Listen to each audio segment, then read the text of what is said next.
जी दोस्तों, इस वीडियो में हम पेज ओरिएंटेशन की बात करेंगे कि जो शीट हमने बनाई है, ये शीट हमारी प्रिंट जब हम इसका निकालें तो ये इसकी ओरिएंटेशन कैसी हो, लैंडस्केप हो या पोर्ट्रेट हो। अभी अगर आप देखें तो ये हमने एक दफ़ा प्रिंट प्रीव्यू करा था, उसके बाद ये इसने मार्जिन थोड़ा सा गाइडलाइन लगा दी है। तो ये भी हमारा पोर्ट्रेट पेज है। ये देखिए पोर्ट्रेट यहाँ से सेलेक्ट भी हुआ, इसको लैंडस्केप कर दें तो अभी ये देखें लैंडस्केप हो गया। ठीक है, इसके गाइडलाइन ये बता रही है लैंडस्केप हो गया।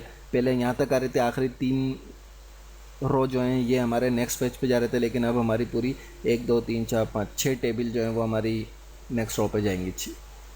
18 रो। ठीक है, इसको प्रीव्यू में देखते हैं तो ये देखिए अब ये पेज जो है हमारा वो लैंडस्केप में हो गया। और इसको यहाँ से भी चेंज कर सकते हैं, लैंडस्केप से इसको पोर्ट्रेट कर दें तो ये पोर्ट्रेट में हो गया। वापस लैंडस्केप करना चाहें लैंडस्केप कर सकते हैं।